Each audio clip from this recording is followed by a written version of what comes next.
ஒரே ஒரு பெண், வயதான பெண், அன்சாரி குலத்தை சார்ந்த பெண், ரசூலுல்லாவோட ஹஜ்ஜுக்கு வரல. அந்த அம்மா ஹஜ்ஜுக்கு வரலையே, அதாவது அவங்க வந்திருக்கணுமே, அவங்க வரலையேன்னு நபி ஸல்லல்லாஹு அலைஹி வஸல்லம் காரணம் விசாரிக்கிறார்.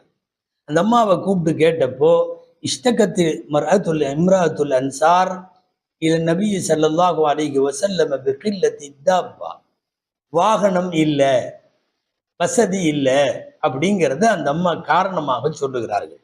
ரசூலுல்லாஹி ஸல்லல்லாஹு அலைஹி வஸல்லம் அந்த பெண்ணுக்கு சொன்ன வார்த்தை இன்றைக்கு வரையும் பிரபலமானது. என்ன சொன்னாங்க?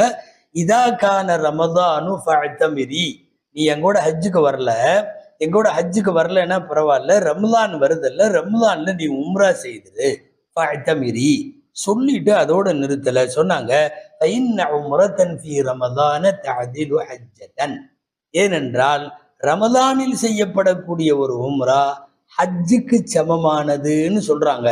இதே ஹதீஸ் சஹீஹ் முஸ்லிம்ல ஒரு வார்த்தை சேர்ந்து வருது.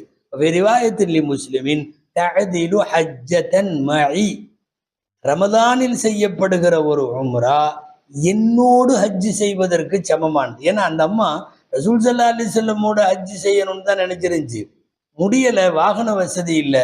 அப்ப ரசூலுல்லாஹ் சொல்றாங்க, ஏன் கூட ஹஜ்ஜு செஞ்ச மாதிரி உள்ள வாய்ப்பு உனக்கு கிடைக்கும், நீ வேணா ரமலான்ல உம்ரா செய் என்று பெருமானார் ஸல்லல்லாஹு அலைஹி வஸல்லம் சொன்னாங்க.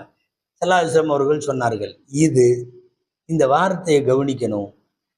இதுல ரமலானில் உம்ரா செய்தால் ஹஜ்ஜுடைய சவாபு கிடைக்கும்னு அர்த்தம். ஹஜ்ஜு கடமை விழுகாது. நீங்கள் தொடர்ந்து 10 வருஷம் வேண்டுமானாலும் வருஷம் ரம்ஜான்ல உம்ராவுக்கு போங்க, ஹஜ்ஜின் சவாபு கிடைக்கும். ஹஜ்ஜு கடமையை செய்தது போல உள்ள சட்டம் அதுக்கு இல்லை. ஹஜ்ஜு கடமை தனியாக அதை செய்தாக வேண்டும்.